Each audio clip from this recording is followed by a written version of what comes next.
students, today we will start a new chapter, chapter number 7, comparing quantities.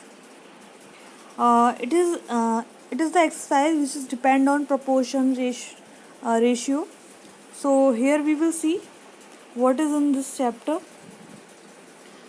इसमें basically क्या है कि ratio के बारे में बताया गया है, प्रोपोर्शन के बारे में बताया गया है, किस तरह से हम कंपैरिजन करते हैं दो चीज़ों के बीच में, ठीक है, और किस तरह से कोई क्वांटिटी दूसरी क्वांटिटी से कितनी ज़्यादा है, ठीक है, कितना कम है, तो ये सब हम इस चैप्टर में देखेंगे। तो यहाँ पे देखते हैं एक प्रोपोर्शन दिया हुआ है। प्रोपोर्शन में क्या होता है, रेशियो होता है टू क्वांटिटीज़ के बीच में कंपैरिजन, ठीक है, और यहाँ प्रोपोर्शन होता है टू रेशियोज़ के बीच में कंपैरिजन, ठीक है। कोई दो रेशियो दे रखे हैं हमें, उनके बीच में अगर हम कंपैरिजन कर रहे हैं तो वो क्या है आपका प्रोपोर्शन। क्लियर। तो यहाँ पे देखते हैं बेसिकली रेशियो को हम लिखते हैं प्रोपोर्शन को लिखते हैं A ratio B, proportion C ratio D. यहाँ पर क्या होता है, ये वाले जो लास्ट वाले टर्म है उनका multiplication is equals to D आएगा यहाँ पर, ठीक है। लास्ट वाले दोनों टर्म्स का मल्टीप्लिकेशन इज इक्वल्स टू जो हमारे मिडिल दोनों टर्म्स हैं उनका मल्टीप्लिकेशन बी इंटू सी। क्लियर। ये इस तरह से हम इनको सॉल्व करते हैं। क्लियर। तो यहाँ पे ये लिखा हुआ है ऑलरेडी, यहाँ पे उनका किस तरह से डिनोट करते हैं, रिप्रेजेंट करते हैं, वो लिखा हुआ है, ठीक है। तो ये प्रोपोर्शन है आपका। देखो रेशियो होता है टू क्वांटिटीज़ के बीच में कंपैरिजन और प्रोपोर्शन होता है टू रेशियोज़ के बीच में कंपैरिजन, ठीक है। तो ये था। यहाँ पे आपकी फर्स्ट एक्सरसाइज है 7A, find the ratio of the following.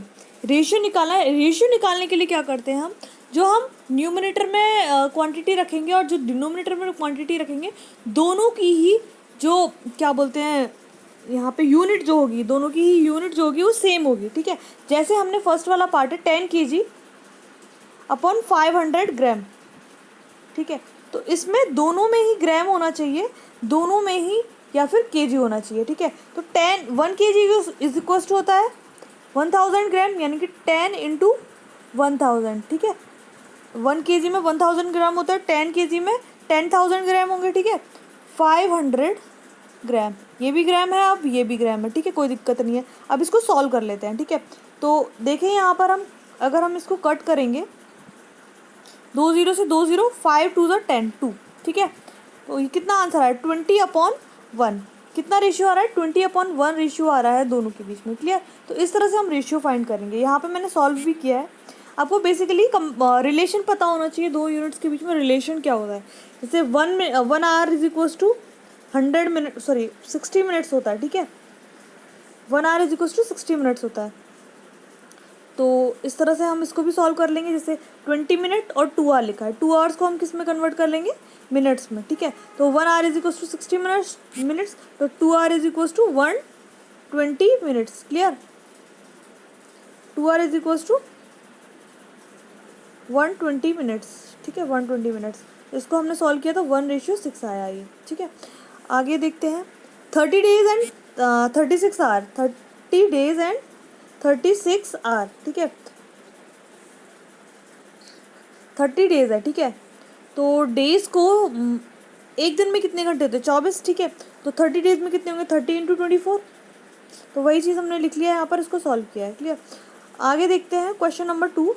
Question number 2 में क्या बोला है, express the following ratio in the simplest form. Simplest form में कन्वर्ट करना है, यानी कि अगर 45/150 को हम लीस्ट, दोनों में कॉमन नहीं आना चाहिए कुछ भी। अगर हम देखिए 15 से कट रहे हैं दोनों, 15 3 45, 15 1 15। अब देखते हैं, अब ये कटेगा नहीं। ये कितना रेशियो आ रहा है दोनों के बीच में 3/10 का, ठीक है। इसका मैंने डी पार्ट भी सॉल्व किया है 144/96। इसको भी अगर हम सॉल्व करेंगे 12 से कट जाएंगे दोनों, ठीक है। 12 12 जा और 12 8 जा, फिर 4 3 जा 4 2 जा, ठीक है। 3/2 इज द रेशियो। सिमिलरली इसको भी सॉल्व कर लेंगे हम। Question number 3। क्वेश्चन नंबर 3 में बोला गया है, out of 300 oranges in a shop 60 oranges are found rotten, find the ratio. Ratio निकालना है 1/1। पहले तो ये देखो 300 ऑरेंजेस हैं, उसमें से 60 ऑरेंजेस क्या है, ख़राब हो गए हैं, ठीक है। तो हमारे पास जो फ्रेश ऑरेंजेस हैं यानी गुड ऑरेंजेस हैं वो कितने हैं 240, ठीक है। यहाँ देखो वर्कशीट पे मैंने इसको सॉल्व किया है। हमारे पास गुड ऑरेंजेस कितने हैं, 240, क्लियर। हमारे पास सब, यहाँ पे हमारे पास सब लिखा हुआ है, देखो हमारे पास टोटल ऑरेंजेस कितने हैं, रॉटन कितने हैं और गुड ऑरेंजेस कितने हैं, ठीक है। तो ये ऑलरेडी मेंशन है। यहाँ पे अगर रेशियो निकालना है, ए पार्ट में रेशियो निकालना है जो आपके रोटन ऑरेंजेस है और गुड ऑरेंजेस के बीच में, तो रोटन जो है ऊपर रखना है न्यूमरेटर में, और डिनोमिनेटर में आपने किसकी वैल्यू पुट करनी है, we have to put the value of good oranges in denominator, ठीक है। तो rotten oranges is 60 and the good oranges is 240. So now we will simplify it. That is 6 1 is 6, 6 4 is 24. That is 1/4 ratio. Clear? In this B part, we have to find the ratio between good oranges and total oranges. Good oranges is 240 and the rotten oranges is 300.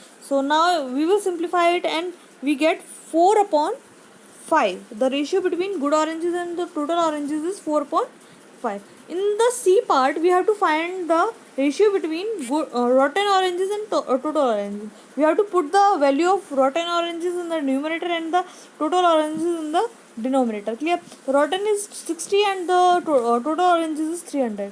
Now we have simplified it and it gives 1/5. ठीक है, so that's the answer. Question number 4 is completely similar like question number 3. So you have to solve it yourself. Question number 4. In this question, out of 4,000 students in a school, 2,400 are boys and remaining are girls. मतलब total जो है वो कितना है, 4,000 है, 4,000 है, ठीक है। आपके पास गर्ल्स कितना है, सॉरी बॉयज़ हैं आपके पास 2,400, ठीक है। तो गर्ल्स कितना होगा, सब्ट्रैक्ट कर लेंगे। Girls is 1,600, clear. So now we have to find the ratio between boys to the total number of students. So we can do it yourself. So question number 4 is solve it yourself, ठीक है। Question number 5, compare the following ratio. Ratios को compare करना है कि कौन सा बड़ा है कौन सा छोटा है या बराबर है, ठीक है। तो देखो इसको किस तरह से करेंगे, यहाँ देखो question number 5, yes this is the question number 5. See 3/4 and 5/7.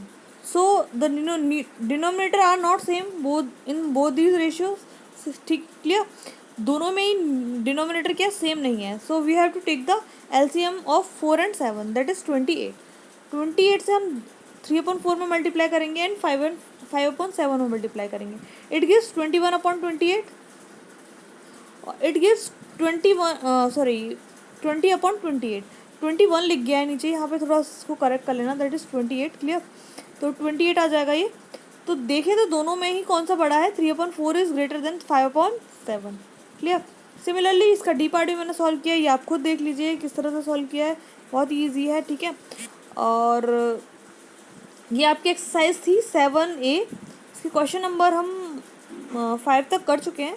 Question number 6 से हम कल करेंगे, ठीक है. तो रिमेनिंग क्वेश्चंस हो जाएंगे उसमें. Thank you all of you.